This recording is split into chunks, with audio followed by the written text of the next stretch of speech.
think I've learned a lot, but I would, sort of disagree with the previous speaker who said that he's not an engineer and he feels almost like an engineer. I am an engineer and I almost don't feel like an engineer anymore. There was just so much happening and so much to learn that I think our personal capacities are far outpaced. Most of what we've spent the last couple of days, has been focused around either thinking about digitization from a technology standpoint, so technology trends, etc., or thinking about it from a corporate, hospital or university standpoint. And what I would like to do in this last presentation is to talk a little bit about, how do you think about digitization from a country's perspective. With the small caveat that most of my presentation focuses on how do you build a research program that can support digitization within your country. Obviously, most of the research program has to be at universities.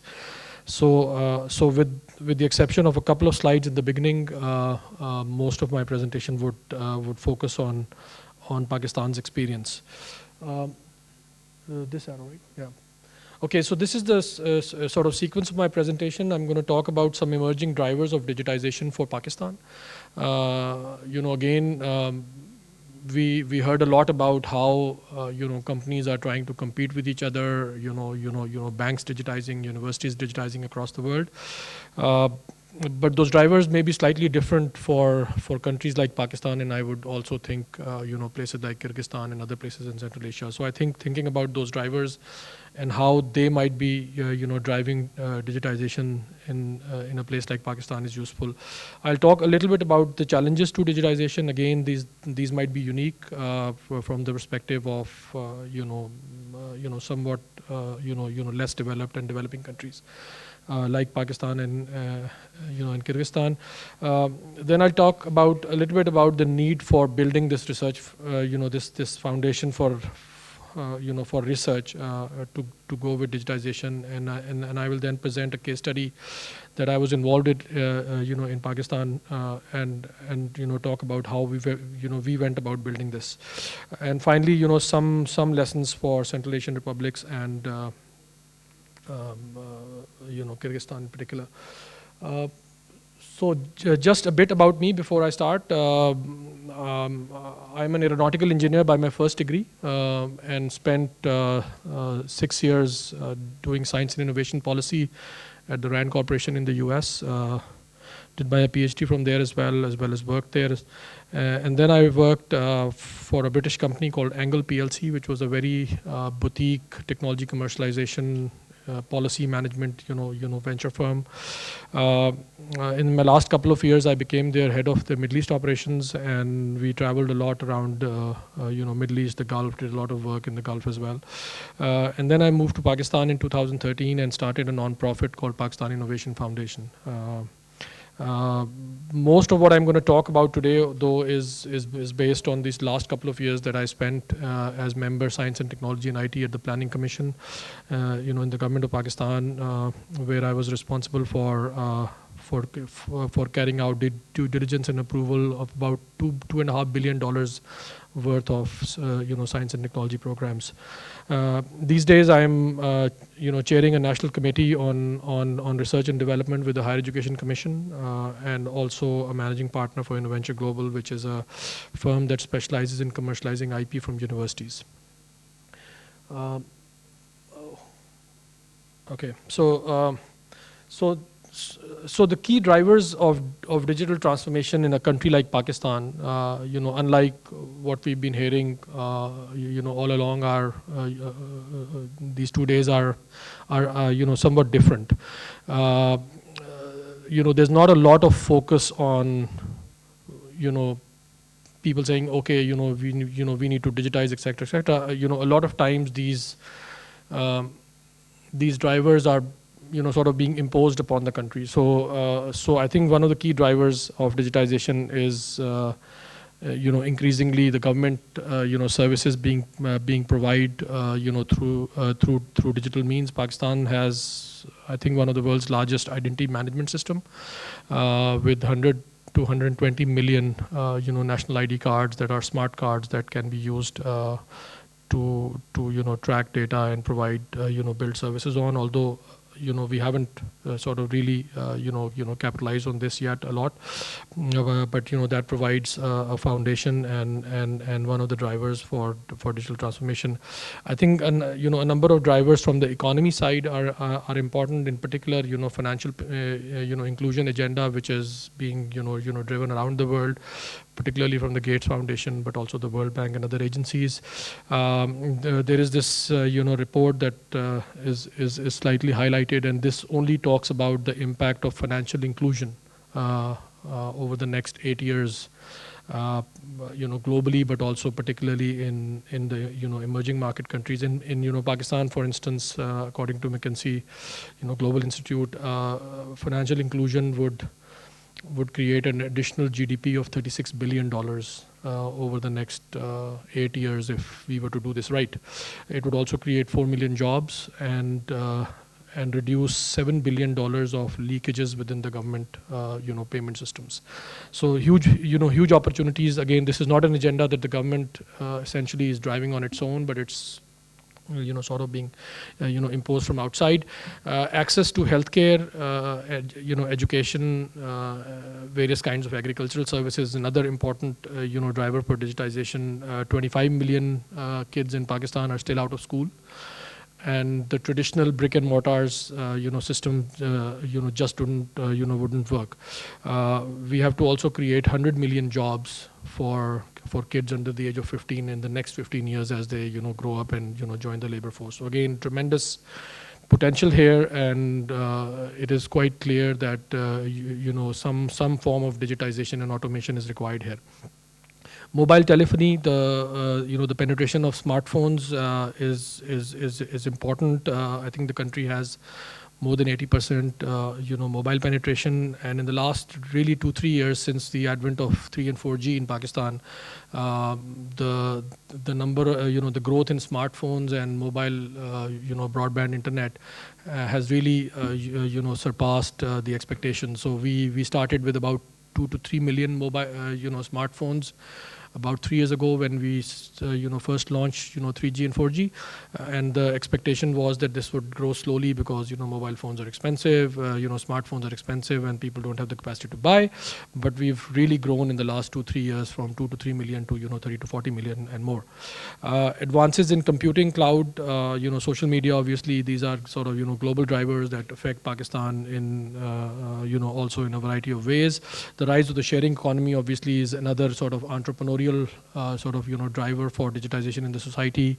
As we get more and more Ubers and Food Panda and their derivatives, these services being used in Pakistan, obviously automatically the society begins to get digitized. And finally, the fourth industrial revolution, obviously this is also as with the rest of the world, an emerging theme in Pakistan, and there's a effort to try to make some progress in this. And all of these factors are ultimately going to drive digitization. So it's not like a very proactive approach towards digitization. It's more like you are being forced in various ways to do this.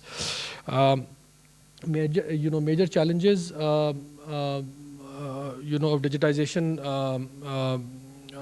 include literacy and lower levels of technology adoption. So I say lower because I don't think it's low, but it's lower than sort of usual. There is room for improvement here. A lack of automation within industry in particular and the society in general. Culture and resistance to change. One thing that I did not write here is the fact that information is power, and a lot of organizations do not let go of data. So that is a major challenge, towards digitization. People are afraid of sort of, letting go of what they know, and that creates a problem. A lot of informal and trust-based, relationships in the society. Again, it's a cultural thing, but this is something that that I think sort of hampers digitization.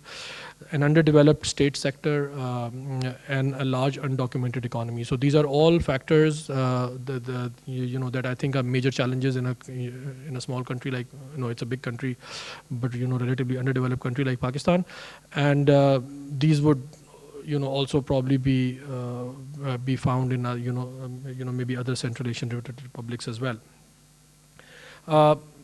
Before I get into the main crux of my talk, which is about how do you build a research infrastructure, I want to talk about the broader sort of political environment. So this is a manifesto of the political party that currently rules, which was elected into power last year, and they, this is the first political party that actually produced a digital, policy. So you can see that increasingly the pressure to go digital is being felt.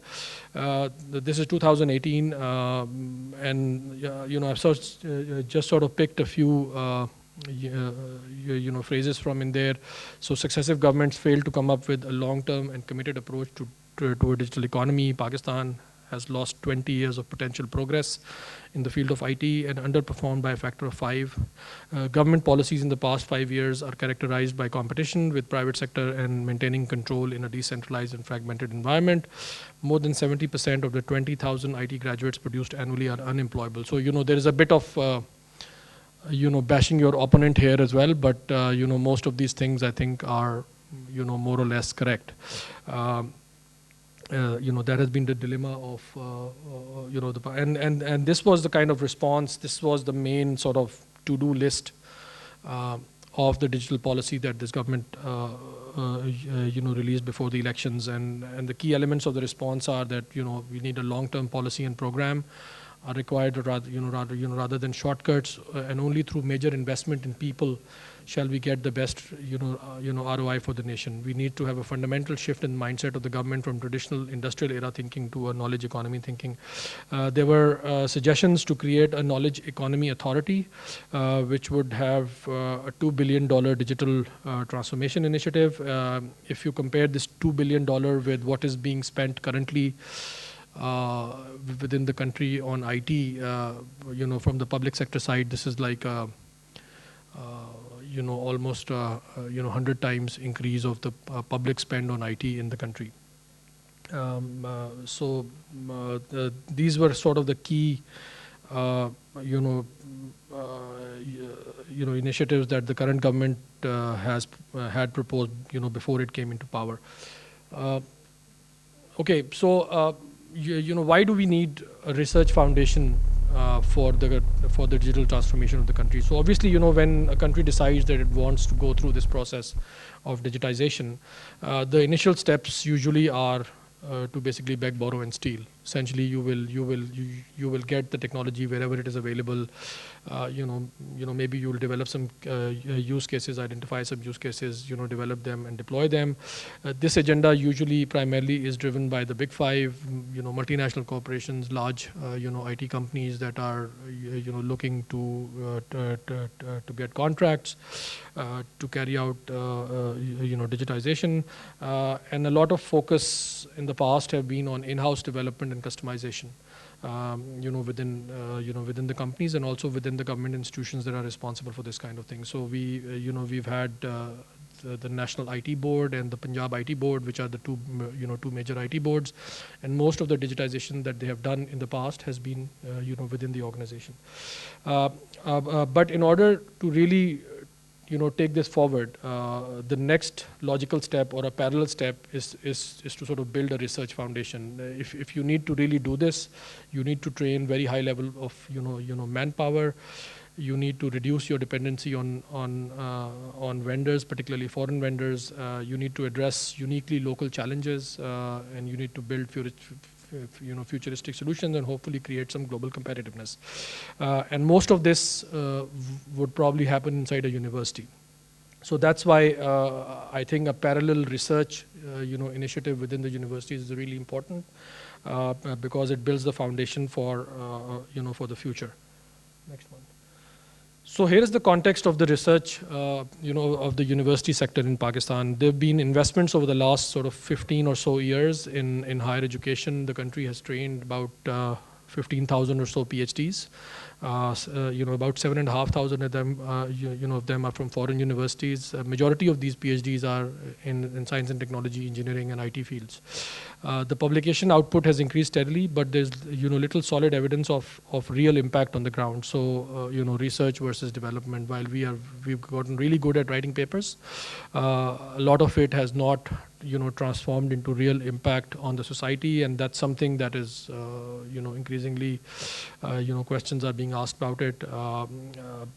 But also the national development paradigm in the country within the higher education sector has been very bricks and mortars focused. So we build a lot of infrastructure, and I think we don't invest enough in our people, and equipment. Digital technologies obviously provide low-hanging fruits and immense economic benefits. Yes, yet exploitation of this remains very low. So, in the country, you have 3,000, 4,000 PhDs who have gone abroad. Some of them have done it locally, but they've done, exciting, research work abroad, and when they come back, they don't find a lot of wherewithal to be able to translate this into something. Somebody used the word, translation in the morning. I think that's precisely the problem, not just, in the healthcare sector, but also in this IT sector, particularly in our context. So what we decided about a year and a half ago was to create a national research program focused on digitization and the fourth industrial revolution. Now, if you were to create a national program, and the first thing that we did was to announce that we would create a national center for artificial intelligence. Artificial intelligence obviously is very popular, and so if you want to create a national center for artificial intelligence in a place like Pakistan, what would you do? Does anybody in the audience can say what three things you would like to do? Anyone? Identify people. What else? Do we do an open call, or do we think that we know who's the best, so we want to give them money?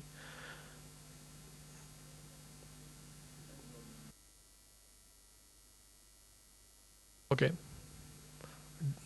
We have to build a building. Do we have to build a building for the National Center for Artificial Intelligence? Most likely. You can take one from the government. Okay. So. Okay, so these are, these are the key challenges. As I said, in my previous slides, our development context, our development paradigm is very focused on bricks and mortars. We spend too much money on buildings.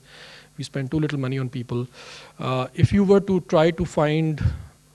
build a national center for artificial intelligence, I can bet you that you won't find more than 5 to 7 people in any university in the country. There are 187 universities in Pakistan. About, I think, 50 of them have some kind of computer science and engineering program. But you won't find more than 4 or 5 people who are really, really advanced and smart. So in each of these areas that we focused on, AI, data, cloud, cybersecurity, it was really, really hard. So when we first announced that we were going to do this national center, the first series of proposals that we received was from a university, the largest university in the country, saying, okay, give us $1.5 billion rupees, and we will build a building. So half the money we'll spend on building a building. The rest of the half we will, send 10 people abroad to do a PhD, and in 3 years, the building will be built, and these people will go for 5-7 years, and then in the meantime, where would we get the output from? We will start hiring people from other universities. So we will all start, we'll also start weakening the other universities around us.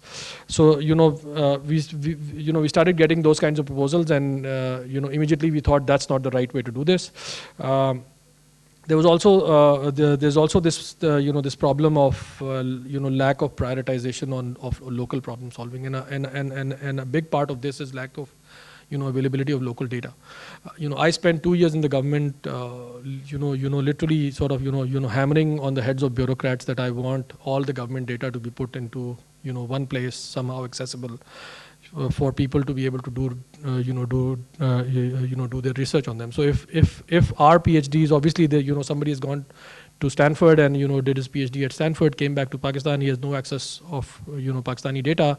He's going to keep on working on data from Stanford and keep on solving the problems of the US and the developed world. He's not going to solve problems that are problems locally. In fact, during these conversations, I was there was this guy who basically came, who wanted to do medical applications of AI, medical diagnostic applications of AI. And what he was proposing was, so says, I'm going to build this room which will have 48 cameras, and I will take simultaneously I'll take pictures. I'll put somebody in the middle and I'll take pictures from these 48 cameras, and then I'll do some image processing, and I'm going to stitch these pictures together and create a seamless image of the skin of this person, and that's how I'm going to detect skin cancer. So my first question to them, to him, was, how big is the skin cancer problem in Pakistan? And obviously, it's not a problem of Pakistan. It's probably a problem in Australia, right? And I said, where did you do your PhD from? And he said, oh, I did in Germany. I said, what did you work on? And he said, I worked on Siemens stuff. So I said, does Siemens have a system like this? And he said, no. So I said, then why are you, doing this? Why don't you take an X-ray, of which there are, tons in Pakistan, and do, some kind of a, machine learning algorithm on an X-ray, and, come up with all kinds of diseases that you can find in an X-ray. That's the kind of problem that I would like you to solve, if you're getting money from me. So that's the kind of process that we basically went through with each of these national centers. So we ended up creating 4 of these national centers in the area of artificial intelligence, robotics and automation, data, cloud, and cybersecurity. Okay, so I've sort of talked about this. What we did not do was to select one university, one center, to assume that we knew which university to give to make this a very long-term, fuzzy kind of assignment, and spend a lot of money on building and equipment. What we did do was we did an open call to all the research groups within the country who were active in that particular area, irrespective of what they were working on. So it, for AI, you had to be working in some kind of application of AI.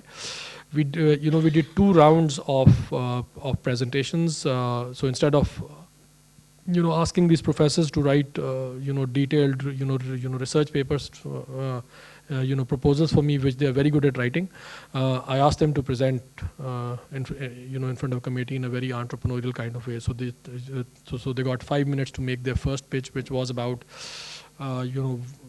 what is the problem I'm trying to solve, why is this problem important, and why I'm the best person in the country to solve this problem. So that was the round 1. In the round 1, we eliminated half of the proposals in each for each of the national centers, and in the round 2 they had to provide a more detailed sort of work plan and budget, etc. So we sat through over 100 hours of presentations over a 2-month period, had subsequent one-to-one discussions. I think it was really interesting to see how, and I think that's the real balance in all of this. How do you sort of balance research with translation? Think long term but deliver short term impact. So a lot of times, my conversation with these researchers were so I would get a computer science professor who basically had proposed something, and when we would listen to him, it would seem like this is a product.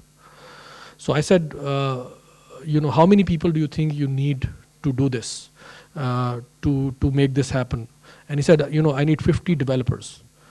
And I would then say, why do you think a university should hire 50 developers? Why aren't you focusing on doing the science and leaving the application development and product development to somebody else?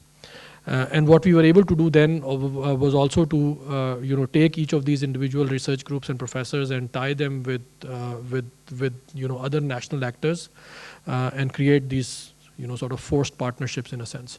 So for instance, we had a research group that wanted to do critical infrastructure protection, under the National Center for Cybersecurity. Now me being the planner, I was also being approached by the Nuclear Regulatory Authority, asking for money to do some research to enhance their nuclear sort of safety standards. So we actually put this team together and said, this nuclear regulatory authority is your immediate client.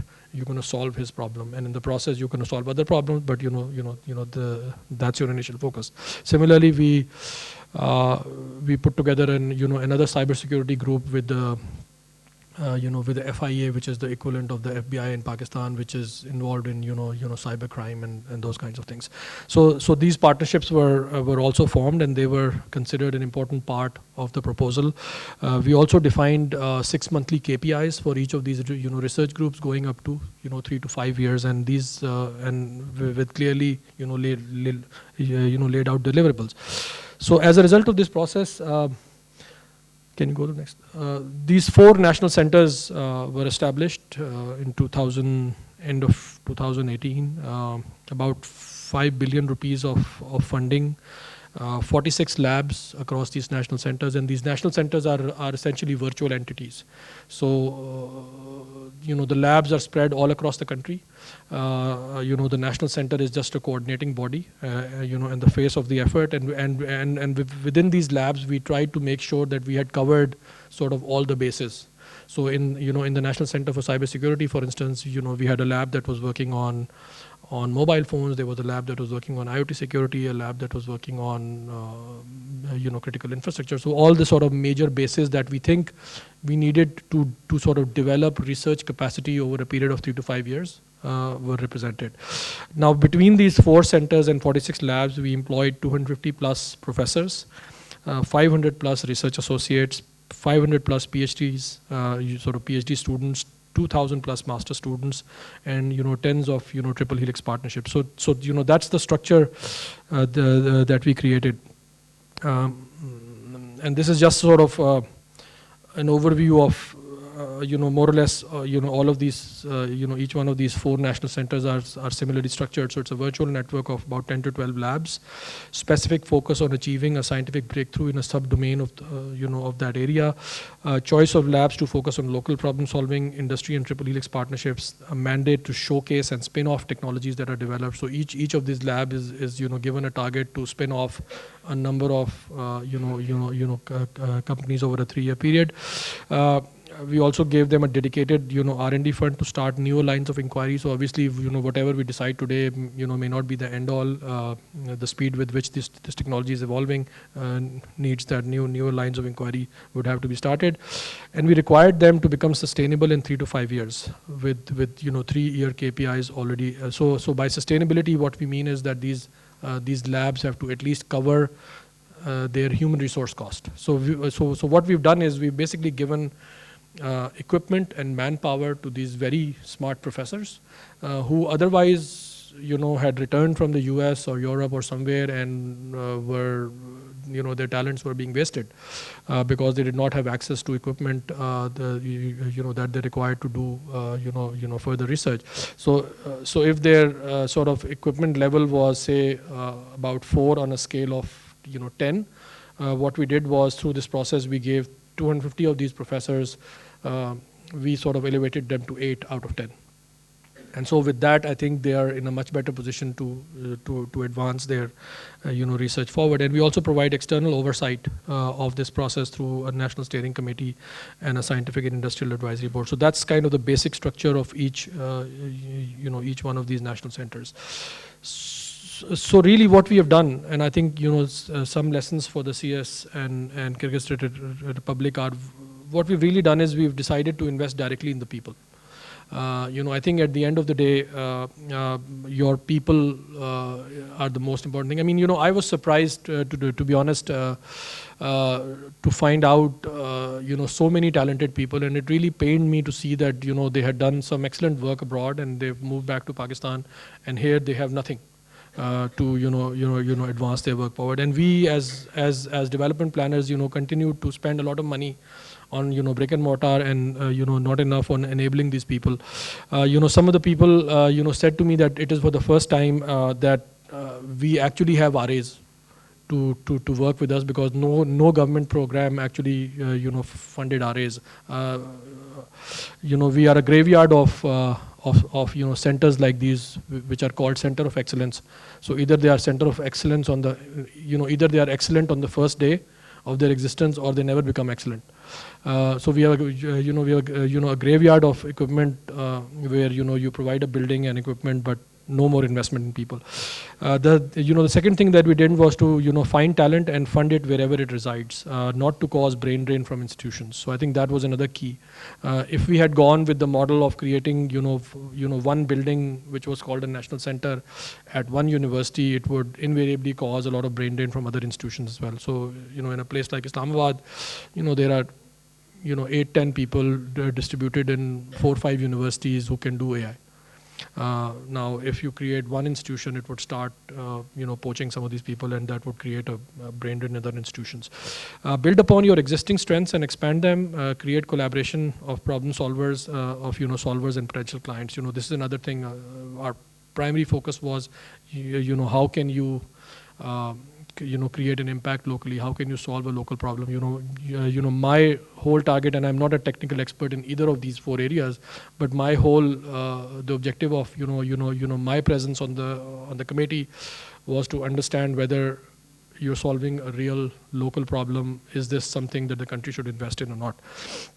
Finally, create an enabling environment for the talented to succeed in, and challenge them to deliver results. So I think if you throw the challenge the right way, and if you create the enabling environment, people are really very ambitious, and hopefully they could result results.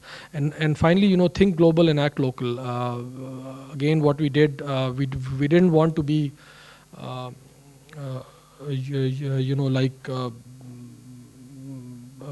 find ourselves in a very sort of myopic kind of a situation. We tried to access the best advice and oversight from around the world, and we've created a scientific advisory board for each of these national centers, which has some of the leading professors from around the world, and these professors are asked to provide their objective opinion of whether they think this center, this lab or this PI is carrying out cutting edge work or not. And I think that then exposes you to external ideas and competition. So I think that's also very critical, that we don't want to restrict our our thinking to a very limited kind of way. So I think jury's still out on some of these centers. They've only been in operation for about a year, but I think this is an interesting, innovative model of how you can address, how you can create research platforms in environments like the Central Asian Republic, like Pakistan, other places where you don't have a lot of people and you don't have critical mass to build strong institutions. Thank you very much.